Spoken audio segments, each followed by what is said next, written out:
Bonjour, ici Stevie Ray, bienvenue à cette présentation de Bâton Rouge Live en direct du fameux restaurant de la Chenaie, situé au 1400 rue Yves-Blais. Et comme vous le savez, c'est l'émission qui va dans toutes les directions. Encore une fois cette semaine, disponible sur Facebook, sur Quai Marina Flashback. Une très belle émission pour vous aujourd'hui. Encore une fois, notre deuxième invitée est une auteure, mais avant tout une coach de vie expérimentée. Elle sera ici aujourd'hui pour nous faire profiter de ses judicieux conseils en vue d'améliorer chaque jour nos aspirations vers le bonheur. Sa chronique d'aujourd'hui représente parfaitement sa spécialité, soit les avantages et bienfaits de la pensée positive au quotidien. Nous recevrons donc, avec ce très beau sujet, une femme dont le sourire veut tout dire, une coach de vie bien spéciale, Claudine Blier. Mais tout d'abord, pour ouvrir l'émission, notre première invitée, elle pratique un métier exigeant à tout point de vue. Courage, sang-froid et vivacité d'esprit sont des qualités qu'elle possède assurément. Les fonctions qu'elle occupe depuis presque 2 décennies l'attestent. Donc avec nous aujourd'hui, une paramédic d'expérience déployant toutes ses énergies à aider et à sauver des vies. Pour nous parler des dessous souvent insoupçonnés de sa profession, je vous présente une femme énergique sur qui on peut compter, Valérie Guertin. Bonjour Valérie. Bonjour Stevie. Ça va bien? Ça va bien, toi? Re-bienvenue à l'émission. Première question, est-ce que tu penses présentement un bel été? Oui, très bel été. Oui, il fait beau. Très bel été, oui. Il fait très chaud, mais il ne faut pas se plaindre. L'hiver va arriver assez vite. Oui. La COVID, est-ce que ça a eu une incidence sur le métier de paramédic? Tu pourrais me dire, je ne sais pas, moi, il y a plus d'appels pour des coups de chaleur, que tu pourrais me dire, il y a plus d'appels aussi de gens désorganisés. Je ne veux pas te souffler de réponse, mais quelle est l'incidence de la COVID en tant que paramédic? En fait, ça a eu plusieurs incidences. Ouais. Je dirais que ça a été différent à chaque vague. On l'a vécu différemment d'une vague à l'autre. En fait, à la première vague, étant donné que c'était comme si je peux dire, la nouveauté, l'inconnu, tout ça, les gens étaient moins portés à aller à l'hôpital, les gens évitaient les hôpitaux. Un peu paranoïaque. Ce que ça fait, c'est que pour nous, on avait moins d'appels, c'était moins occupé. Okay. C'est sûr qu'on a eu beaucoup d'appels pour des cas de COVID, ça c'est sûr et certain. Par la suite, je dirais que les appels de détresse psychologique, les overdoses, ça l'a augmenté. Oh, wow. On a eu de plus en plus. Ça a comme été, ça a été différent d'une vague à l'autre, puis ça a évolué dans la durée de la pandémie en fait. Puis je dirais que les appels concernant des difficultés psychologiques et tout ça, les overdoses, c'est encore plus difficile pour vous autres que juste aller traiter quelqu'un qui s'est cassé une jambe. C'est différent. C'est pas plus difficile ou plus facile, c'est juste des interventions qui sont différentes. OK. Ouais, c'est une souffrance psychologique ou c'est plus une dépendance, l'autre c'est une souffrance qui est physique. Ouais. C'est sûr que ça va être des aspects différents du métier. Ça ne change pas grand-chose pour le paramédic qui est prêt à tout. Non, effectivement. Ça a été difficile aussi pour qu'est-ce qui est des moyens de protection, de s'habiller au complet dans les temps de canicule comme en ce moment, de mettre la jaquette, le masque, la visière, tout ça avec l'uniforme en dessous dans des appartements qui n'ont pas l'air climatisé. Je dirais que ça a été aussi un défi, là, parce que là, c'est notre deuxième été qu'on vit ça. Pour le bénéfice des gens qui nous regardent, l'ancienne appellation ambulancier, ambulancière, maintenant c'est paramédic. Ça vient d'où et pourquoi? Paramédic, c'est ambulancier, dans le fond, c'est un terme qui est employé plus pour conducteurs d'ambulance, dans le fond, les chauffeurs d'ambulance. Maintenant qu'on fait des soins, qu'on donne des médicaments, qu'on a des protocoles, il y a plus d'études aussi, il y a des niveaux de soins, c'est maintenant l'appellation qui est paramédic qui est utilisée. Et si on y allait maintenant avec la définition des tâches du paramédic en quelques phrases, parce que c'est sûr que tu es appelé à couvrir toutes sortes d'événements, toutes sortes de situations, mais la définition de tâche première, c'est quoi? C'est large. Ça peut être, c'est sûr que le soutien psychologique, il va y avoir le traitement des blessures qui peuvent être physiques, l'administration de médicaments, les premiers soins, la réanimation. C'est sûr qu'il y a aussi le transport vers les différents centres hospitaliers. Ça englobe tout. Aussi le soutien psychologique, des fois ça peut être à la famille, aux amis, aux gens qui sont sur les lieux. Sur un accident de la route, ça va être les témoins qui peuvent devenir des patients potentiels aussi. C'est toute une grande gestion. Et parfois des appels un peu loufoques de gens désorganisés. Mais on va y revenir plus tard dans les anecdotes savoureuses. On ne fait pas évidemment ce métier-là pour l'argent. Il y a une question de défi. On va revenir aussi sur l'aspect préjugé, étant donné que tu es une femme, et même en 2021, comme tu me le disais en pré-entrevue, on peut vivre un tel phénomène. Mais je pense qu'aider les gens et vouloir se dépasser dans un milieu qui n'est pas routinier, encore là, je ne veux pas te souffler de réponse, c'est une mauvaise habitude que j'ai. Qu'est-ce que tu me dirais sur ton métier qu'on ne pratique pas pour l'argent? Je Je dirais que c'est pas mal pour les raisons que, Ouais. que Quand tu t'es engagé là-dedans, toi, c'est une question de défi. C'était pas tant un défi que j'avais des éléments que je voulais dans ma carrière. Puis quand je les ai mis ensemble, ça l'a donné ce métier-là. Dans le fond, je savais que je voulais travailler à l'extérieur. Je voulais à être enfermée entre quatre murs. Je savais que je voulais aider les gens. Je savais que je voulais quelque chose qui n'était pas routinier, faire tout le temps quelque chose de différent. Travailler plus par moi-même. C'est sûr que j'ai des supérieurs au travail, mais quand j'arrive sur une intervention, c'est moi qui va l'aider, c'est moi qui va décider de quelle façon va se dérouler mon intervention. Je vais avoir une certaine liberté là-dedans. Puis c'est sûr que c'est quand même un emploi que je sais que je vais toujours avoir du travail. Il y a quand même des bonnes conditions, on parle du salaire, ça c'est sûr que ça tend à s'améliorer, mais j'ai quand même un fonds de pension, j'ai des assurances, j'ai quand même des avantages. Est-ce que tu dois faire 25 ou 30 ans avant de pouvoir toucher une pension? Comment ça fonctionne? Pour l'instant, ça fonctionne plus avec l'âge et le nombre d'années combinées. Ouais. Est-ce que la détresse des employés est reconnue? Parce que qu'on soit policier, gardien de prison, pompier, parfois, est-ce que c'est un préjugé? Ce serait difficile à identifier la raison pourquoi, mais les gens sont exposés à toutes sortes de situations. C'est sûr que la détresse psychologique peut être présente. À un moment donné, tu arrives sur les lieux d'un accident et tu vois, disons, un cadavre démembré suite à un accident, ça peut laisser des traces. Est-ce que c'est reconnu? Je dirais de plus en plus. Comme tu le disais en début d'entrevue, ça va faire bientôt 20 ans que je pratique mon métier. Je dirais que quand j'ai commencé, c'était quelque chose qui était très, très, très tabou. On disait souvent, ben, tu es formé pour faire ce métier-là, ben, ça vient avec le côté psychologique. Tu as choisi ce travail-là, On finissait notre appel, puis après, ben, on retournait sur le terrain, puis on allait en faire un autre, même si c'est un appel qui était venu me chercher, c'est un appel qui était difficile. Tandis que maintenant, depuis quelques années, je trouve qu'il y a une grosse amélioration de ce côté-là. On est plus encadré, on a plus d'aide, on a, nous autres, au travail, des pères aidants, qui sont des paramédics qui sont formés pour tout de suite après une intervention. Ça, c'est un mouvement typique pour les paramédics, les pères aidants. Oui. Nous, on va avoir une équipe de paramédics sur notre terrain qui sont formés, qui vont être libérés après notre intervention, qui vont venir nous rencontrer et qui vont nous donner comme les premiers soins, si on veut, psychologiques. Ce qu'on dit en bon québécois, un debriefing. Oui, exactement. Puis on a, après ça, on a une infirmière qui est dans le fond, à mon emploi. On a des psychologues qui sont à notre disposition. On a un programme d'aide aux employés aussi.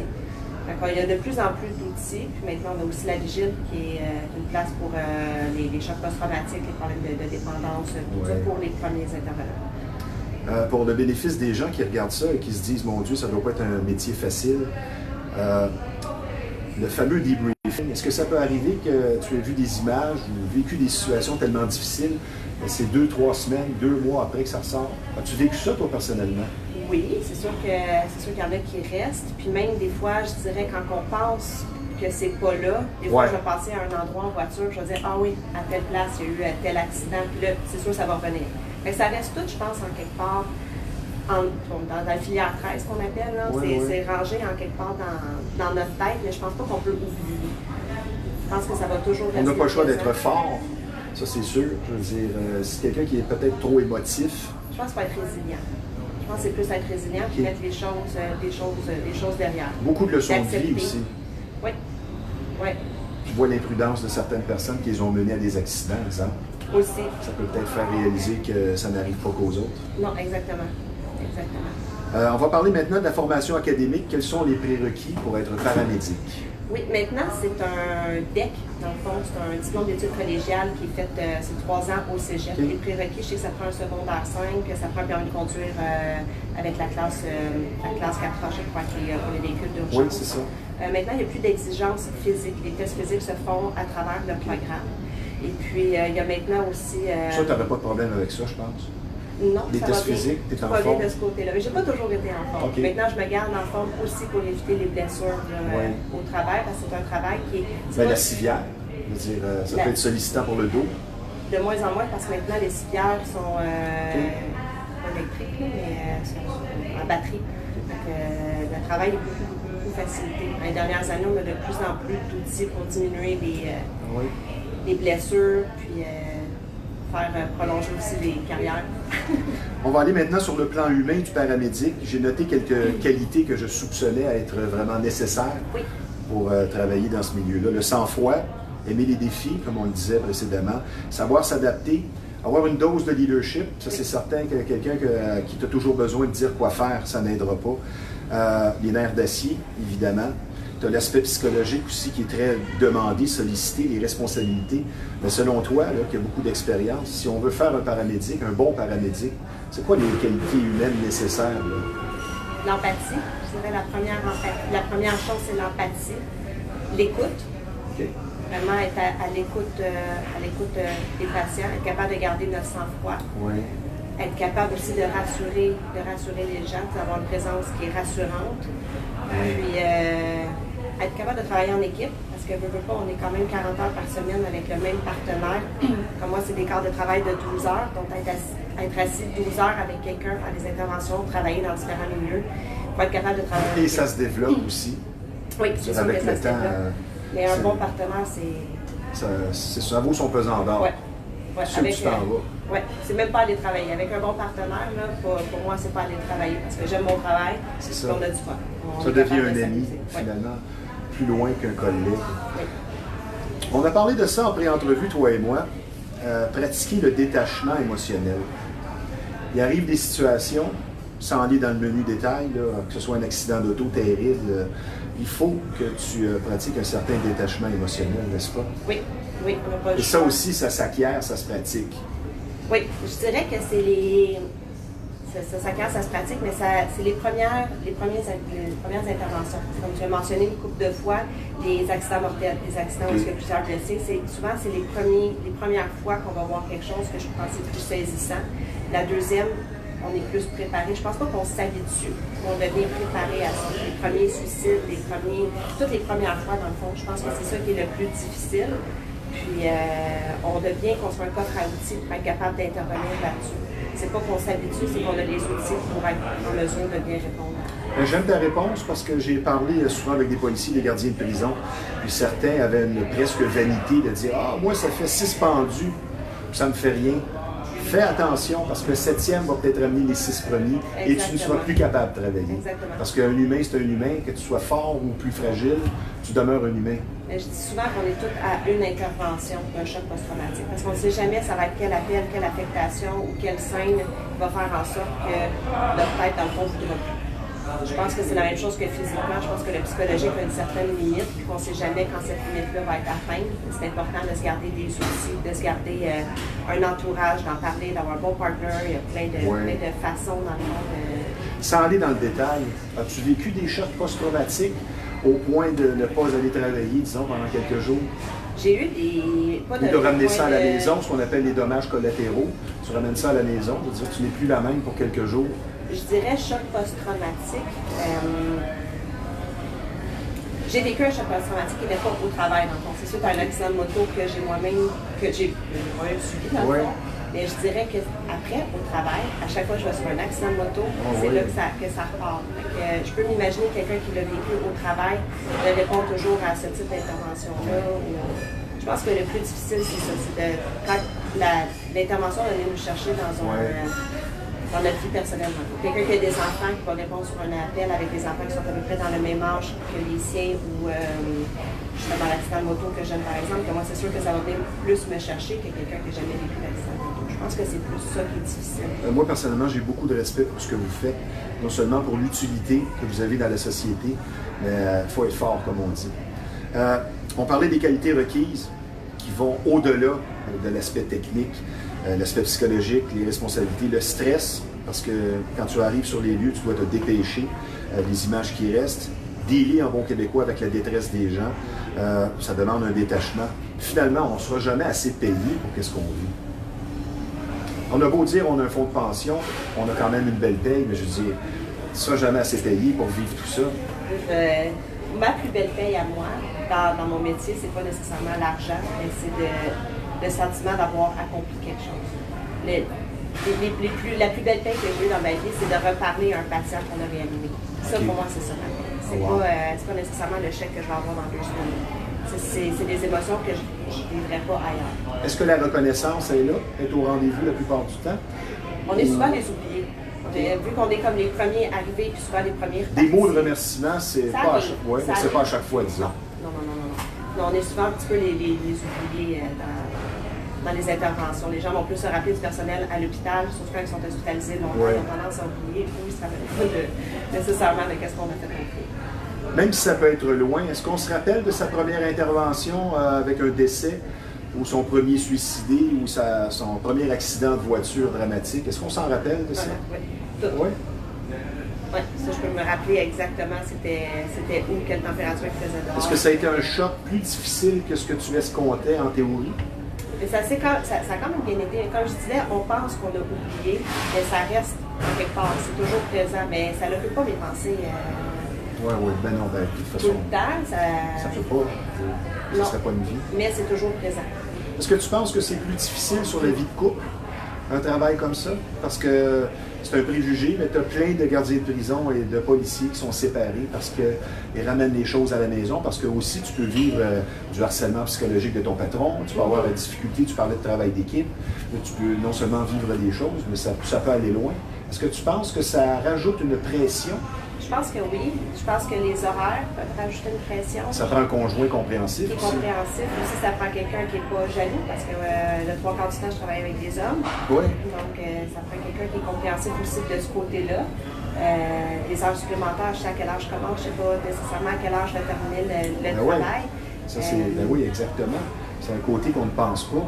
Et tu presque finis ton quart de travail, mais il y a un accident. Exactement. Et ça prend quelqu'un qui est compréhensif.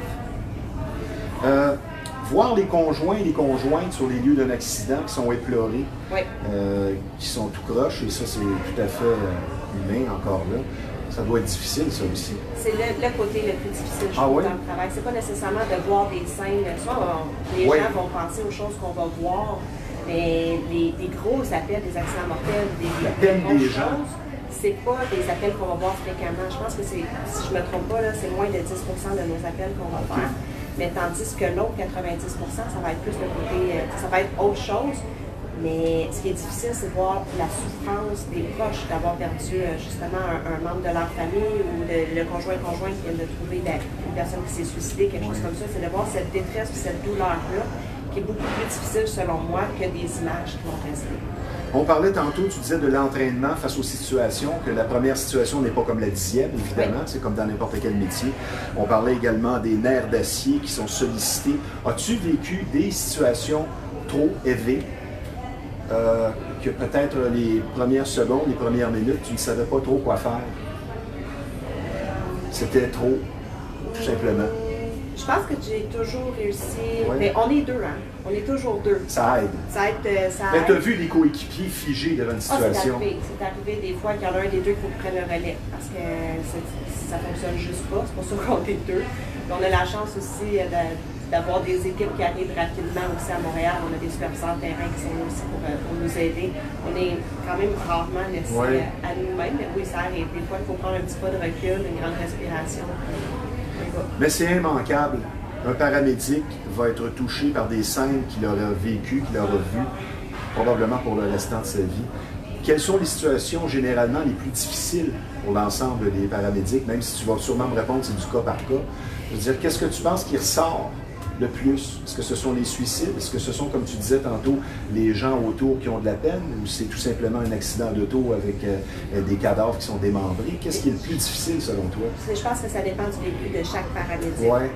Comme pour ma part, c'est sûr, comme je disais, c'est les accidents de moto. C'est ça. C'est ma mère qui est décédée d'un cancer. Donc, quand j'ai une patiente qui est en phase terminale, que j'emmène aux soins palliatifs qui est atteinte d'un cancer, c'est sûr que moi, ça va venir me chercher beaucoup plus que quelqu'un qui n'a pas vécu ça. Oui. Comme je disais, quelqu'un qui a des enfants va trouver ça beaucoup plus difficile d'intervenir dans des situations des enfants qui ont le même âge que les siens. Parce que moi, j'ai pas d'enfants, ça ne vient pas me rejoindre dans ça. Oui. On parle de situations difficiles, du sang-froid qui est sollicité, le courage qui est demandé. Vous travaillez conjointement avec les policiers, parce que souvent, c'est une autre chose peut-être auquel on ne pense pas, tu es impliqué dans des situations où les gens sont intoxiqués, agressifs. Tu vas recevoir des menaces de mort, peut-être même être pris dans une altercation. Tu pourrais peut-être me raconter de quoi il en retourne, ou une anecdote ou deux. Je veux dire, ça doit arriver quand même assez souvent, une telle situation, surtout en période de COVID. Comme tu dis, il y a plus de détresse psychologique. Ça nous arrive effectivement souvent de répondre avec les policiers. Pour nous, tout ce qui est contrôle du patient, maîtrise, tout ça, ça fait plus partie de la tâche des policiers. On va plus les assister là-dedans, mais c'est pas nous nécessairement qui vont faire ça, qui allons faire ça. Mais ça arrive que des ambulanciers, paramédics, sont agressés carrément. Oui, ça. La personne arrive, il ne veut rien savoir, il est intoxiqué au dernier degré, il fait 2 jours qu'il n'a pas dormi, il est sur le crack, puis tout ce qu'il veut, c'est du problème. Oui, c'est pas évident. C'est pas quelque chose qui est facile. Est-ce que ça arrive fréquemment, ça?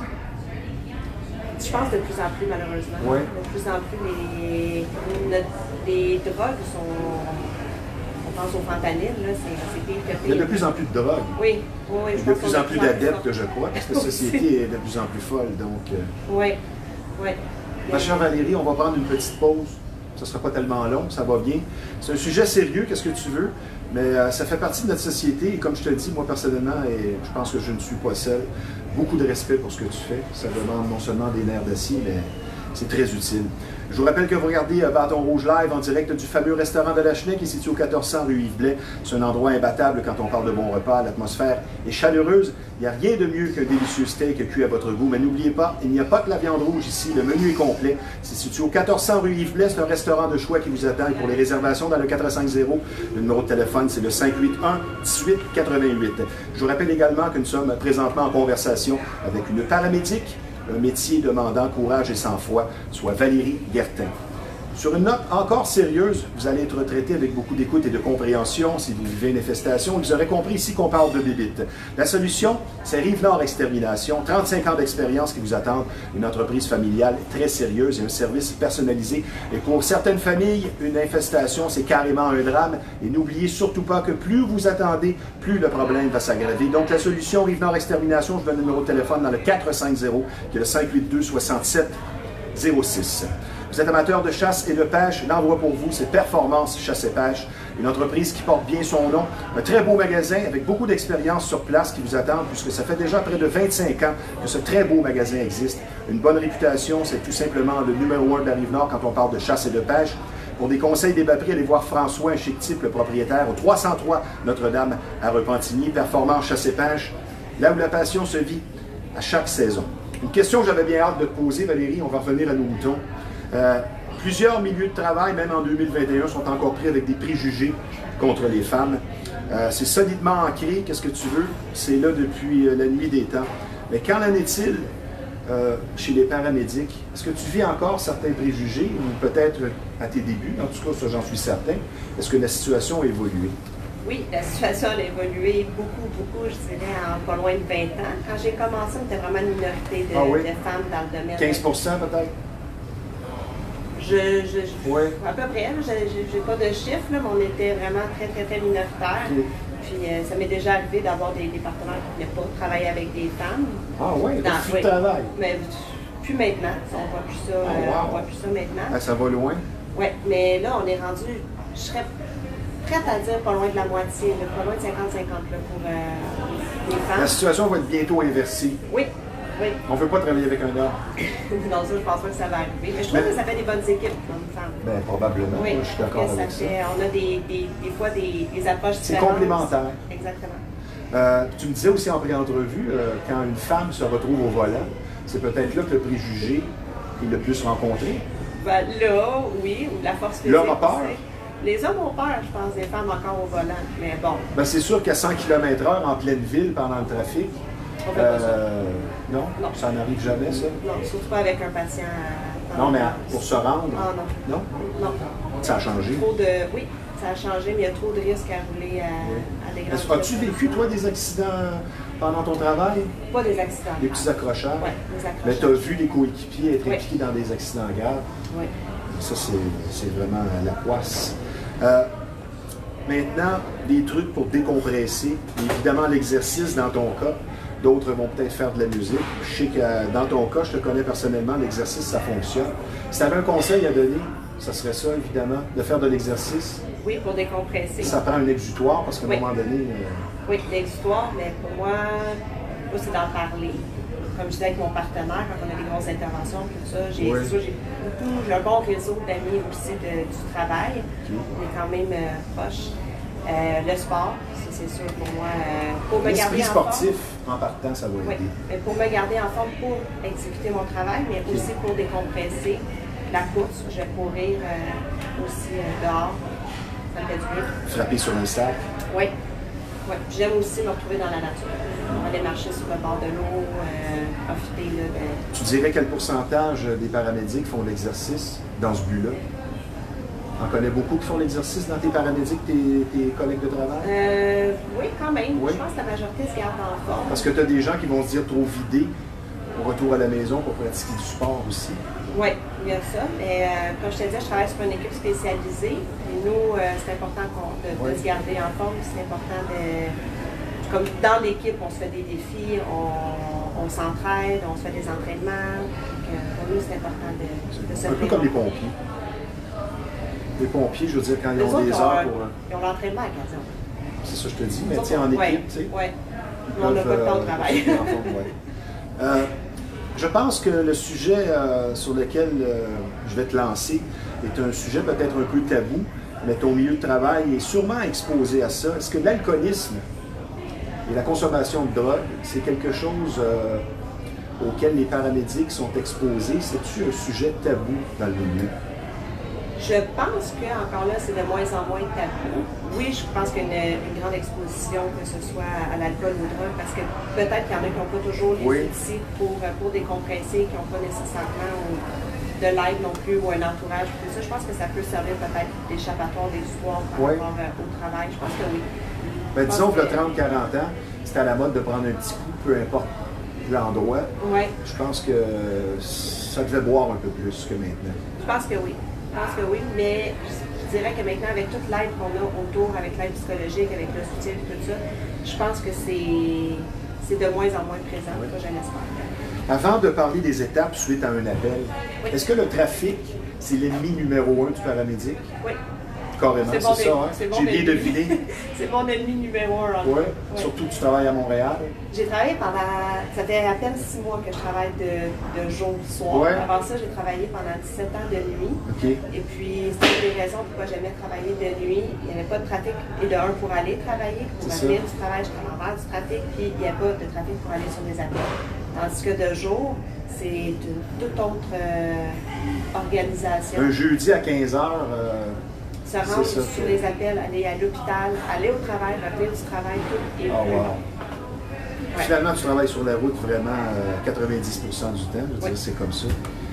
Maintenant, les étapes suite à un appel. Une personne vit quelque chose à la maison, elle appelle. Quelles sont les étapes qui suivent? Suivre l'appel au 911, toute l'intervention complète. Disons, là, quelqu'un appelle au 911, jusqu'à temps que le paramédic arrive. Qu'est-ce qui se passe? Nous, en fait, il y a la centrale de répartition. C'est tout ça que. Oui, ça compte ça. Dans le fond, l'appel va être réparti selon les codes de priorité, de 1 à 7, 8. Et puis, nous, dans le fond, on va être appelé à répondre, que ce soit en urgence ou non urgence, parce que c'est pas tous les appels non plus qui sont des urgences. On a des appels qui peuvent être des transferts. Des malades imaginaires aussi. Il y a de tout. On peut avoir des transferts entre les hôpitaux, on peut avoir des fois, on ne parle pas nécessairement de la maison, ça peut être des CHSLD dans les hôpitaux, on a des patients qui sont stables, des patients qui sont instables. Ah oui? Ouais. Et à partir de là, quand on va arriver, c'est sûr qu'on va avoir les premiers soins à donner aux patients. C'est ça. Que ce soit psychologique, physique, de stabiliser l'état du patient. Nous, à Montréal, on a des différentes équipes spécialisées, on a des soins avancés, eux autres qui peuvent donner plus de médicaments. Donc, des fois, on va rester plus longtemps sur les lieux pour stabiliser le patient, pour l'emmener vraiment au bon hôpital, parce qu'il va recevoir des soins. En tout cas, Valérie, si je me blesse, j'espère que tu seras là avec toute l'expérience que tu as. Question suivante, il me reste presque plus de temps. Dans tes souvenirs, ton appel le plus gratifiant, la situation que tu as vécue la plus gratifiante, serais-tu capable de t'en rappeler ou m'en nommer une? Il y en a plusieurs. Une qui passe par la tête. Tu as dit, j'étais particulièrement fier de notre intervention cette fois-là. Un accouchement? Ah, ça peut être ça. Puis ça, c'est Un accouchement dans un taxi? Non, pas dans un taxi, d'un accouchement à domicile, mais que ça avait été quand même un accouchement difficile, d'avoir le bébé en santé, la maman en santé. Puis c'est à peu près les seuls... tu parles des images, toi. Mais ça, c'est à peu près les seuls appels positifs qu'on va faire. Parce que d'habitude, les gens, quand ils nous appellent, c'est pas parce que ça va bien, c'est pas pour quelque chose d'heureux. Donc, un accouchement, je dirais que ça a été quand même une expérience marquante. Puis J'étais fière. L'appel le plus loufoque maintenant? Le plus loufoque? Les gens ont tendance à se rentrer des choses parfois dans leurs orifices. J'osais pas le dire. J'osais pas le dire. Je savais que ça tournerait autour de ça. J'ai des situations qui m'ont été racontées ou que j'ai vues même au cinéma. On comprend pas toujours pourquoi. Non, c'est ça. Qu'est-ce Ou qui impliquent des animaux. Dans des Moi, j'ai entendu une situation où un gars s'est servi d'un chien pour avoir du plaisir. Il était plus capable d'enlever le petit chien. Écoute, il faut le faire. Non, mais c'est des fait que toi, tu as belles vécu ça, tu as vu des choses de même. Oui, des belles choses, des belles expériences qu'on ne comprend pas. Ben, puis là, vive le masque, parce que rire, il ne faut pas rire devant ça. Ben non, il ne faut pas. Non, c'est pas toujours facile. Deux dernières questions. Tu as des collègues parfois, peut-être que tu l'as vécu, qui vivent une certaine culpabilité. Oui. Disons, parce que tu n'as pas réussi ce que tu avais entrepris, tu es arrivé quelques minutes trop tard et rapidement, tu vis une culpabilité? Oui, on peut, sauf que avec le temps, je dirais avec peut-être l'expérience ou la résilience, comme je disais, on réalise qu'on n'a pas nécessairement peu de contrôle souvent sur ces choses-là, sur le nombre de temps, sur, comme on disait, la circulation. Des fois, on va être pris dans un bouchon, on voudrait arriver plus vite. On n'a pas le contrôle. C'est vraiment de lâcher prise, puis de se dire... Tu fais ton possible. Je fais de mon mieux avec ce que j'avais à ce moment-là. C'est toujours ça que je me dis. En une phrase, ma chère Valérie, oui. Si tu avais un conseil à donner à ceux qui peut-être se sentiront interpellés, et si le hasard fait que certaines personnes se prédestinaient à devenir paramédics, si tu avais un conseil ultime à donner, ce serait lequel? À ceux qui veulent aller travailler dans ce milieu-là.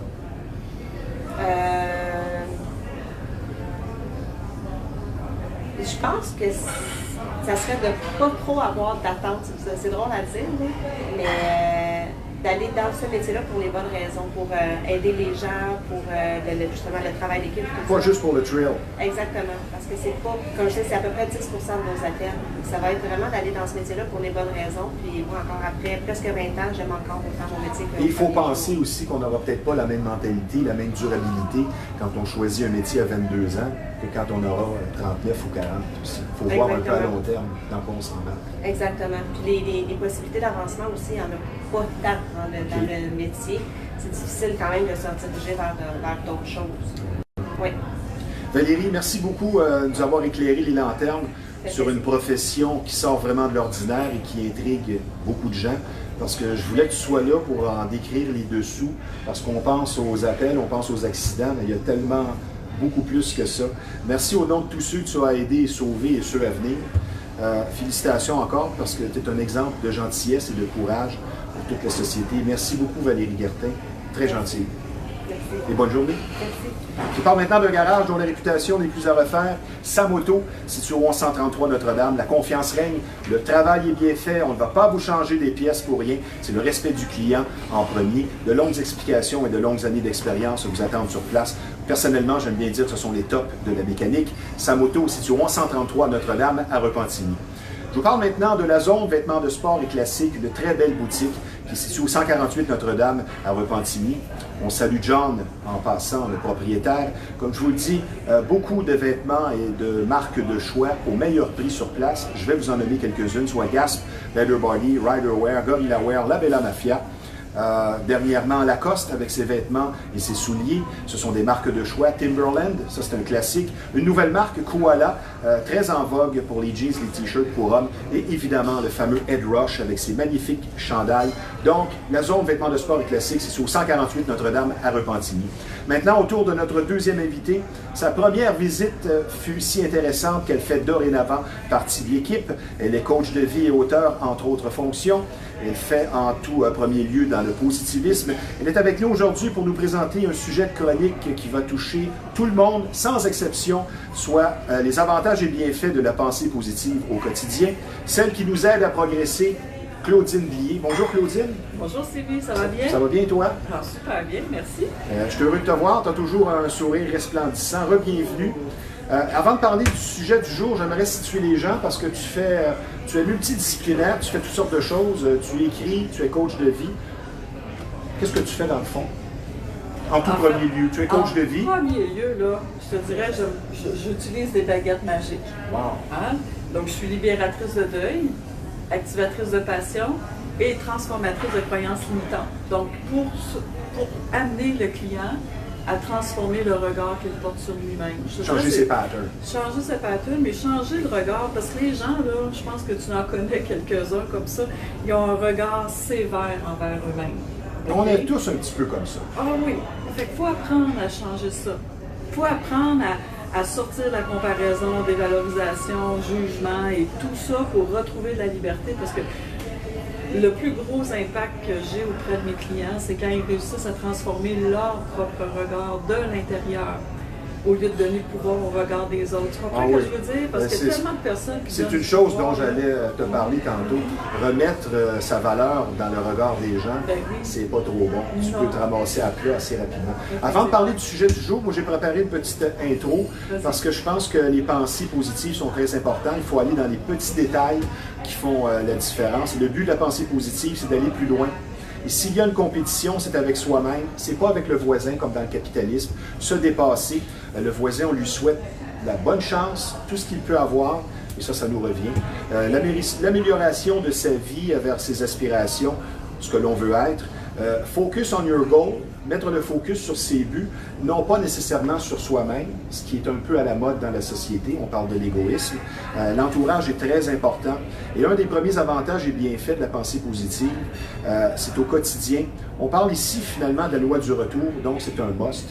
Si tu fais des belles choses, tu as des belles pensées, bien, tu vas récolter habituellement du positif. En d'autres termes, programmer son cerveau. Et sur ce, je te passe la rondelle, ma chère Claudine. Je passe la rondelle sur la programmation du cerveau parce que c'est vraiment important. Il s'en passe des affaires dans notre petit, on pourrait dire, ciboulot, dans notre tête. Hein? Oui. Moi, j'ai des questions souvent que je pose à mes clients ou à l'auditoire. Qui veulent tout dire. Oui, parce que souvent, les gens arrivent dans une posture plus de « ça ne marchera pas pour moi ». Le dos rond. Ils s'en viennent, ils conduisent, ils veulent aller rencontrer un client, mais dans leur tête, le discours qu'ils ont, ben ça ne marchera pas, il ne signera pas avec moi. Il y a plusieurs personnes qui sont comme ça. Fait que, tu sais, le cerveau, en fait, c'est qu'il faut comprendre qu'on a plusieurs pensées qui nous roulent dans la tête. As-tu une idée du nombre quotidien de pensées qu'on a dans notre tête? Quotidien, tabarouette, c'est des milliers. Oui, on parle 7000. Oh non, rajoute un zéro. Entre 70 et 90 000 pensées dans une journée. Et chez les hommes, il y a beaucoup plus de pensées sur une certaine sphère. Sur une certaine supposée. sphère. Ça, c'est ce que j'entends. Ça sera un sujet, d'une autre chronique. Je ne peux pas en parler, je ne suis pas un homme. Tu sais. Mais de ce nombre-là, entre 70 et 90 000, c'est qu'il y en a 80% de ces pensées-là qui roulent dans l'inconscient. OK? Donc, on n'a pas nécessairement conscience de ces pensées-là.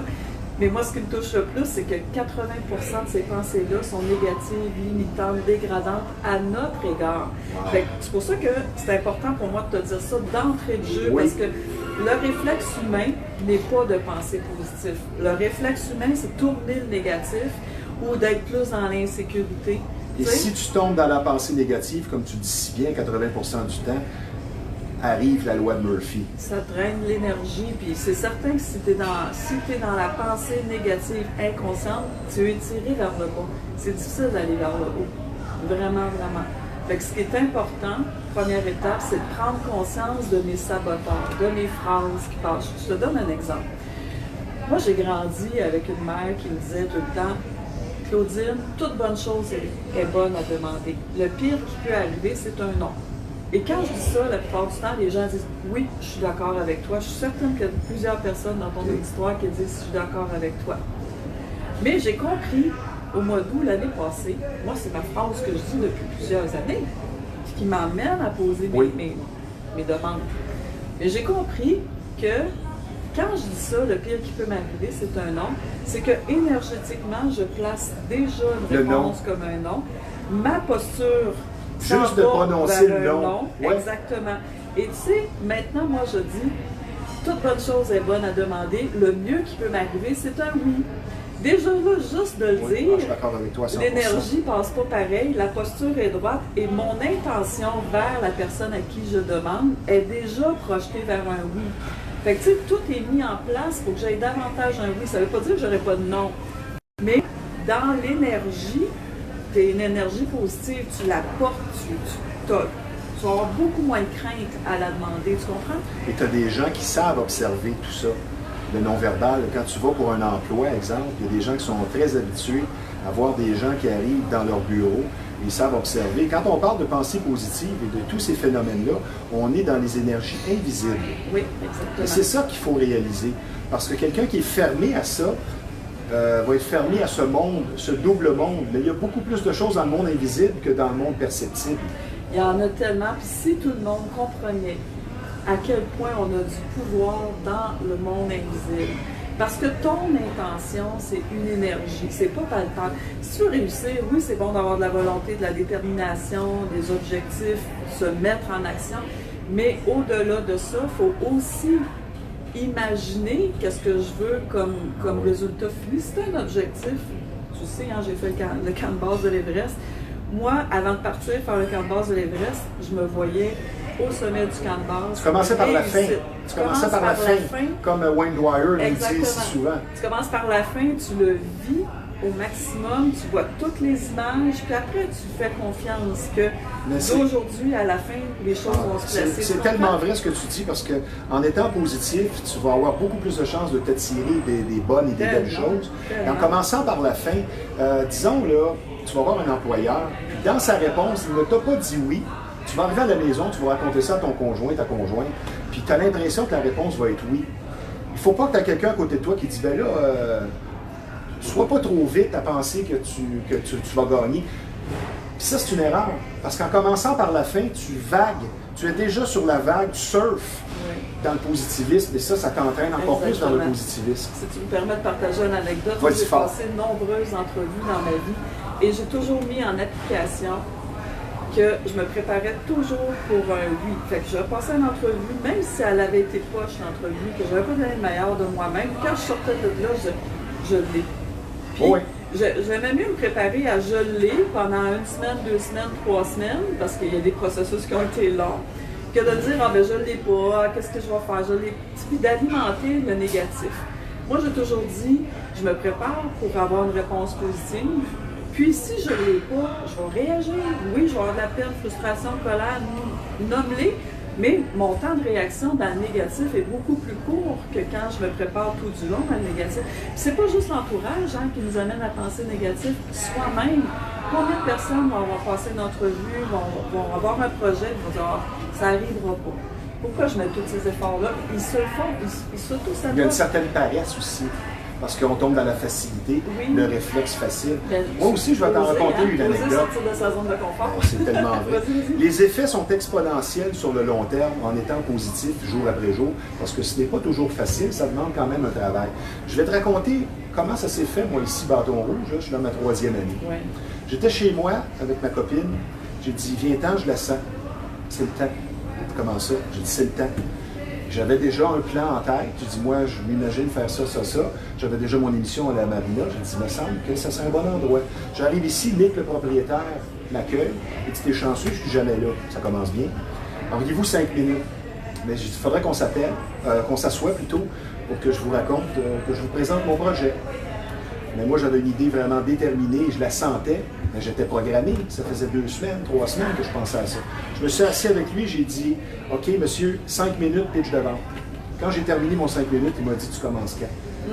Il m'a donné un essai de 4 matchs. Après 2, il dit, c'est beau, on regarde pour toujours, tout est parfait.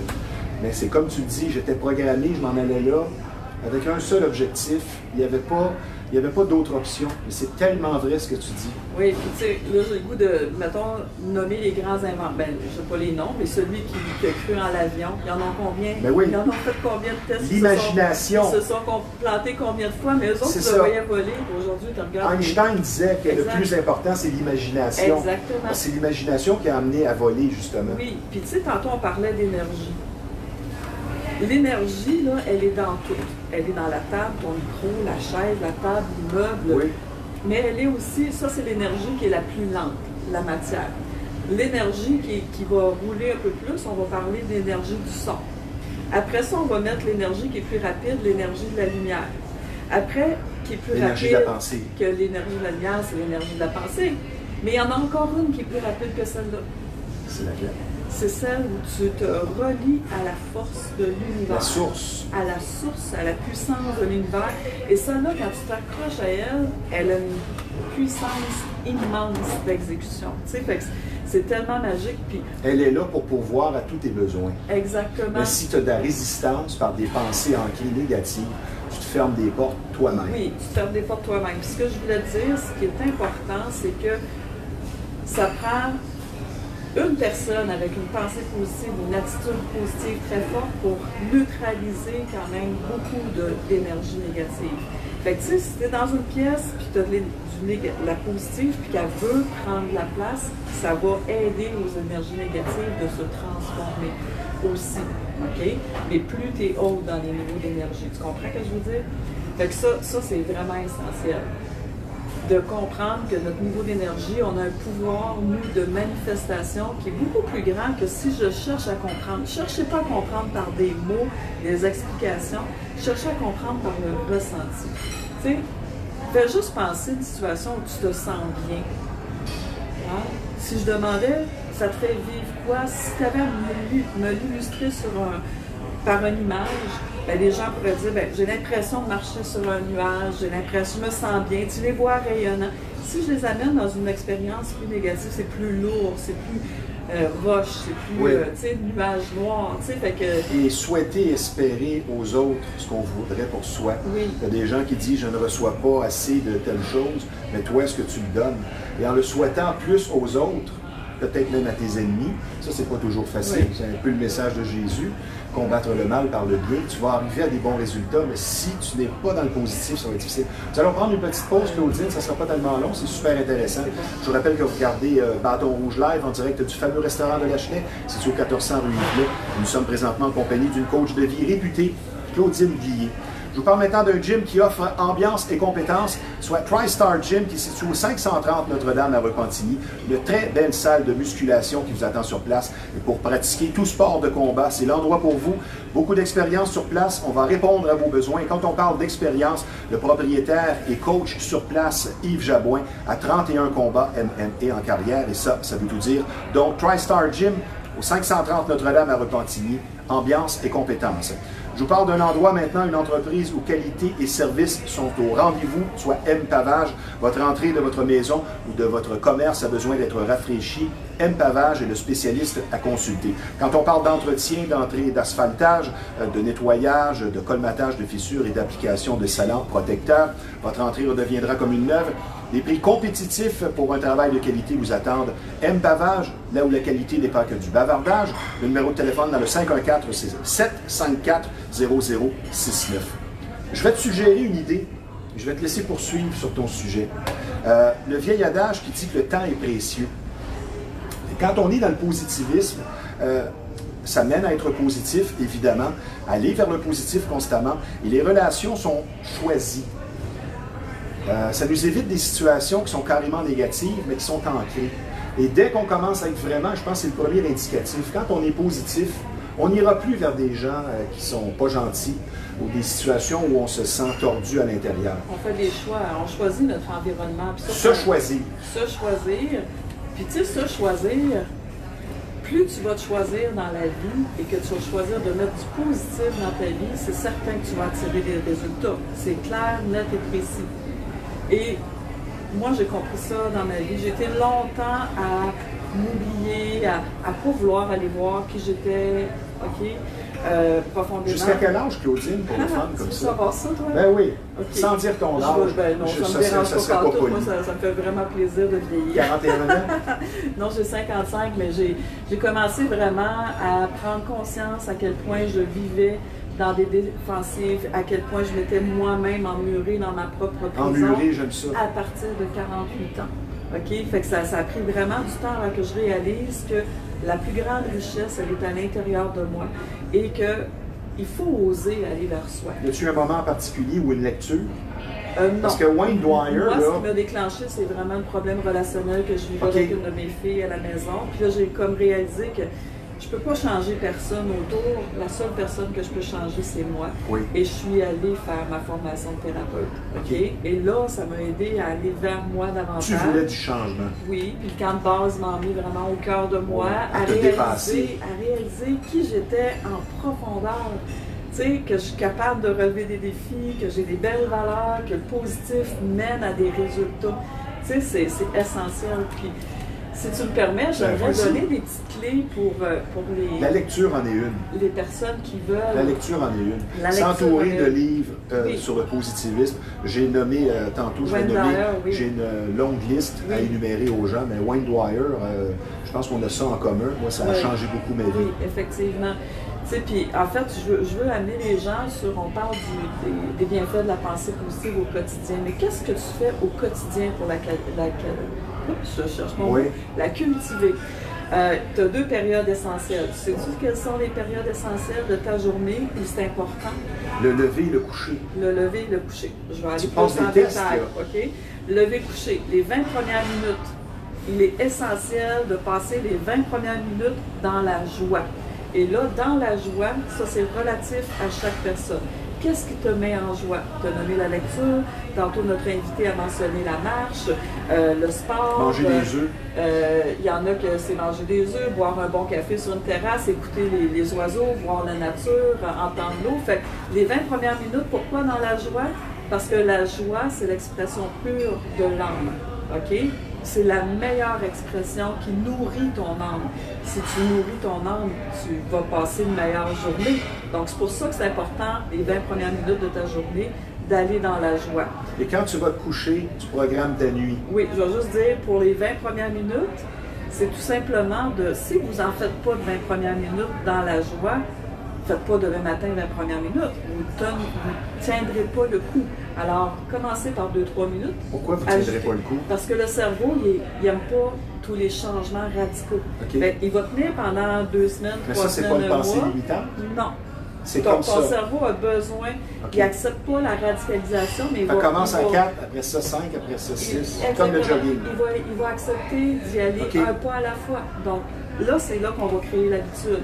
OK. Fait que tu peux commencer à 5 minutes, le lendemain 6, 7, 8, 9, 10, jusqu'à 20, puis après ça, ben, ça devient une habitude et tu la maintiens pendant, tu sais, 21 jours, tu commences à avoir des petits signaux, 60 jours, tu commences à avoir une route, 90 jours, tu commences à avoir une autoroute, puis plus tu le répètes. Le Ah, j'aime cerveau ça. aime la répétition, J'aime l'image aime que tu l'intensité. OK? Oui.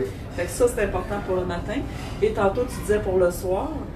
Le soir. Préparer sa nuit. Exactement. Préparer sa nuit, pourquoi? C'est sûr que d'écouter un film d'horreur Oui. avant de se coucher, c'est pas nécessairement un film qui te fait peur. C'est Exact. peut-être pas toujours une bonne idée. Non, mais tu prépares ta nuit parce que tu mets ton cerveau en mode recherche de solutions dans ce qui est important. Mais dans le soir, c'est la dernière heure. On a des choses précises à faire dans la dernière heure. Donc, dans la dernière heure, c'est important de remercier les succès. La gratitude qui fait que tu apprécies ce que tu as Oui. plutôt que de focuser sur ce qui te manque. Exactement. Donc, remercier tous les succès. Les petits, les petits, Ah, moi, je fais ça tous les les jours. moyens, les grands. Quand même, ça serait juste un achat d'un vêtement que tu as Exact. trouvé. Merci, je suis content de ça. Exact. Et ça vient t'égayer aussi. Exactement. Puis un truc, si les gens peuvent faire un journal et d'écrire vraiment tous tes succès de la journée. L'autre chose qu'il faut remercier dans la dernière heure, c'est nos échecs. Nos échecs de la journée. Qui vont Pourquoi nous tu aider penses? à aller plus loin. Oui, parce que derrière chaque échec, il y a quoi? Un apprentissage. Donc, tu as appris quelque chose de cet échec-là. Mais tu peux aussi dire, OK, je remercie l'échec que j'ai eu aujourd'hui. Mettons, j'ai reçu un non. J'apprends qu'il faut que je sois plus préparée. Donc, la prochaine fois, c'est ça que je veux. Fait que là, tu es en train de donner une voix à ton cerveau vers quoi tu veux qu'il travaille. OK? La troisième chose à remercier dans la dernière heure, c'est quoi tu penses? Vas-y. La synchronicité. Il y a beaucoup de choses qui arrivent par hasard. Tu sais, ça t'est sûrement arrivé de penser à quelqu'un, le téléphone sonne. Moi, ça me Il fait arrive rire, tellement ça. de choses incroyables, si tu savais. Tu sais, j'ai des clients que ça fait comme 3 mois, j'ai pas eu de nouvelles. Puis genre, je pense à la personne, j'ai un message dans ma boîte Tu vocale. as pensé à la dans 5 personne minutes. parce qu'elle pensait à toi. Peut-être. Non, mais c'est On ça. se rejoint, C'est la mais 5 télépathie, minutes, c'est ça ça. arrive. Tu sais, ça J'ai répond. passé le test, je l'ai fait moi et on me l'a fait. Quelqu'un que tu n'as pas vu depuis 6 mois, pense à toi bien fort pendant 24 heures et tu l'appelles. Tout d'un coup, tu penses à cette personne-là parce qu'on est relié par la pensée. Exactement. Mais il faut être rendu là. Si tu es trop dans l'avoir et dans l'argent Ouais. et dans les responsabilités, le rush quotidien, ça va être plus compliqué. Ouais. Continue. Fait que, tu sais, dans les synchronicités, c'est ça, de savoir reconnaître ce qui a été mis sur mon chemin aujourd'hui. Parce que plein de choses. Si on ne s'attarde pas à ces hasards-là, on ne les verra pas. Non, c'est si beau. On ne les verra pas. Puis, tu sais, il y a une phrase qui dit que le hasard, c'est le chemin qu'empruntent Dieu pour passer incognito. Ouais. Fait que, tu sais, quand tu sais ça, tu dis, OK, je vais tout remercier les hasards de ma vie. Tu sais, fait que ça, Claudine, ça, c'est vraiment important. est-ce que ta chronique est comme pratiquement terminée? As-tu encore des points à énumérer? Il me reste juste les Vas-y, bienfaits. parfait, vas-y. Les bienfaits de la pensée positive au quotidien. Oui. Tu sais, parce que quand tu es positif, ce que ça fait, c'est que ça aide à créer ta chance et à obtenir ton succès, le succès auquel tu aspires. Aussi, ça contribue à augmenter ta notion de bonheur et de bien-être. Hey, on veut C'est tout un être entraînement. heureux. On veut tout être oui. heureux. Donc, sois positif. Tu optimises tes résultats dans l'atteinte de tes objectifs. On le dit aussi, c'est que ça améliore notre relation à soi et aux autres aussi. Ça augmente ta confiance, ton estime de soi. Ça influence de façon positive ton niveau d'énergie. Vraiment important. Et ça facilite le passage à l'action.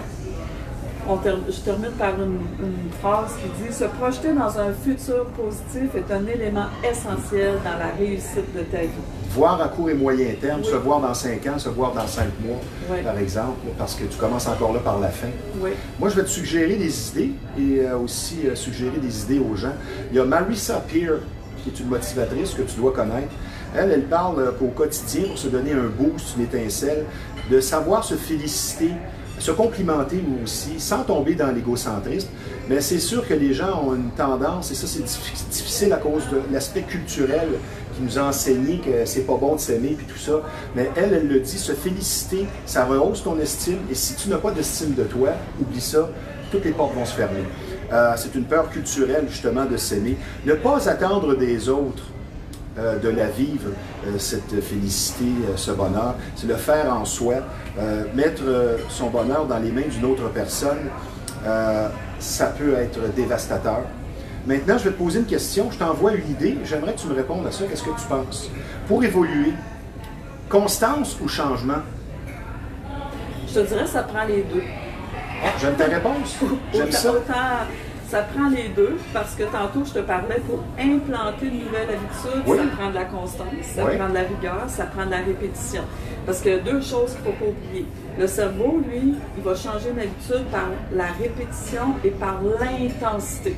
Donc, plus je mets de l'intention, Plus tu veux. de la conviction, plus lui, il comprend « Ah, ça, c'est important pour Claudine, je vais mettre ça en place. » OK?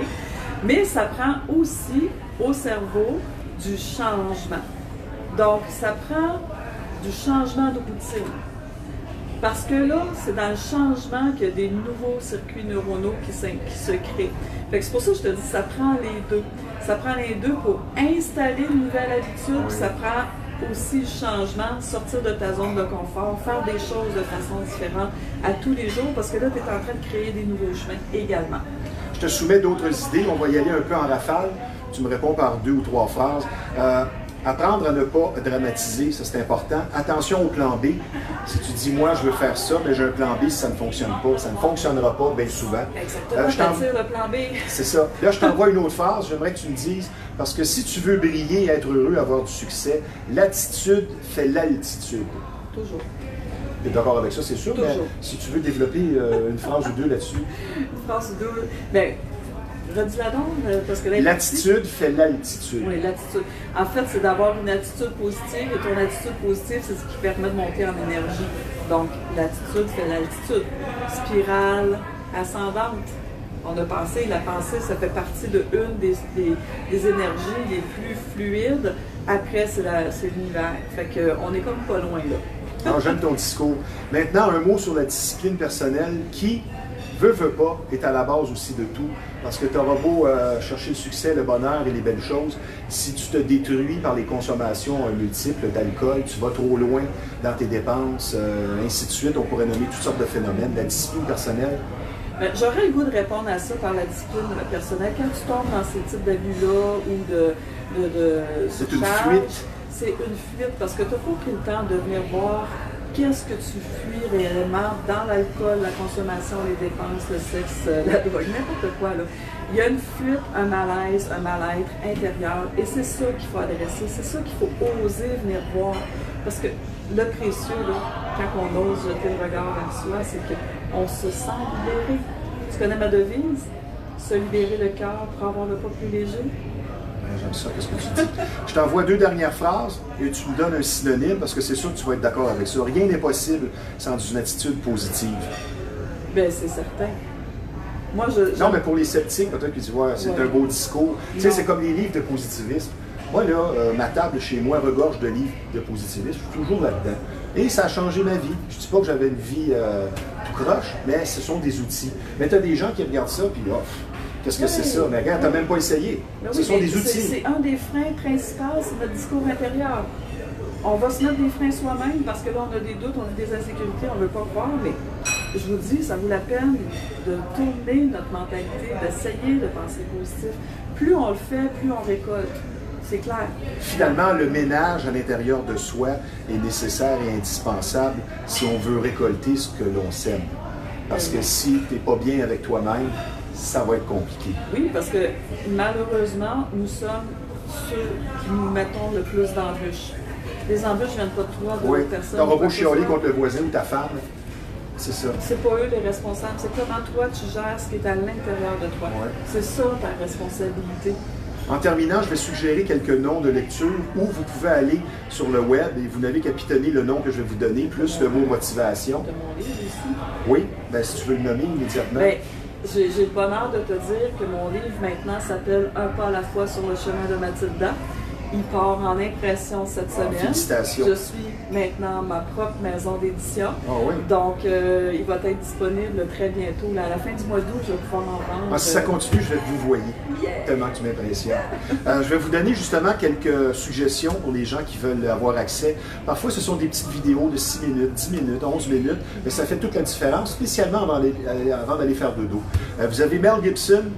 Vous avez Denzel Washington, entre autres, qui donne vraiment des beaux discours de motivation. Vous n'avez qu'à pitonner le nom avec motivation. On a ça en commun. Wayne W. Dyer, qui est un docteur décédé en 2015. Lui, c'est fabuleux. Moi, je pense que c'est le meilleur de tous. Puis il y a Jordan Peterson, Marissa Peer, Sadhguru, qui est un hindouiste. Ça peut paraître bizarre pour certaines personnes qui sont fermées à l'ouverture, mais lui, c'est fabuleux, tu le connais, c'est fabuleux ce qu'il a à dire. Ça s'écrit S-A-D-H-G-U-R-U, Sadhguru. Et il y a le fameux Bob Proctor, un peu professoral, mais ce qu'il dit est très bon. Et un peu plus loin dans nos générations, Napoléon Hill, qui a écrit des livres intéressants comme La clé du succès, qui est un livre fabuleux pour ceux qui cherchent du changement et du positivisme et une certaine transformation. Sur ce, si on veut te rejoindre, Claudine, quelqu'un, suite à ça, s'est senti interpellé et veut faire comment je pourrais dire, connaissance avec ce que tu fais ou te consulter, on va te rejoindre où? On peut me rejoindre par courriel. L'adresse courriel, c'est merci@claudinebillier.com. J'ai mon site internet claudinebillier.com. Et par téléphone aussi, tu veux que je le donne ou pas? Ben oui, certainement. Oui, téléphone 438-499-7370. Tu veux te donner ton adresse? Mon adresse, non, je vais la garder pour moi, mais ils peuvent la trouver sur le site internet. Merci de cette belle chronique. Vraiment intéressant. Après un sujet un peu plus difficile avec Valérie. Valérie aussi, merci d'avoir été des nôtres. Félicitations pour 20 ans de métier qui ne sont pas faciles. Et au nom des gens sur lesquels tu as eu beaucoup d'influence et ceux à venir, je te remercie et je te félicite. Autant d'un point de vue personnel que professionnel, c'est toujours un délice de parler avec toi, puisque aider veut dire donner. C'est tout à ton honneur. C'est une phrase clé, moi, que j'ai vers des coachs de vie que je côtoie. Mais toi, tu es bien spécial, Claudine. Merci de cette belle chronique. Reste avec moi, on a presque terminé, puisque maintenant, je vais vous parler du Centre d'imagerie Pixel, que l'on surnomme et pour cause l'incontournable. Quand on parle d'imprimerie de graphisme, c'est vraiment le numéro 1 de la Rive-Nord et c'est pas tellement dur à trouver. C'est en face de l'ancienne marina de Repentigny, situé au 351 Notre-Dame. Un service varié, très professionnel. Je vous redonne l'adresse, 351 Notre-Dame à Repentigny, et le numéro de téléphone de Pixel l'incontournable dans le 450, c'est le 654-9944. Les 3 mots magiques, n'oubliez pas, ça c'est du positif. Appelez un ami, quelqu'un avec qui vous n'avez pas avec un brin de jasette depuis un certain temps. Vous allez semer un brin d'optimisme et de joie dans le cœur des gens. Les 3 mots magiques sont comment ça va, Ça va aider à renouer. Et en terminant, faites attention aux abords des eaux, des lacs, des piscines. Ça n'arrive pas qu'aux autres. Il faut faire attention. C'est la belle saison, mais il faut savoir en profiter de la belle façon, de la bonne façon. Merci d'avoir été des nôtres. Merci à mes deux invités. Ici Stevie Ray. À la semaine prochaine.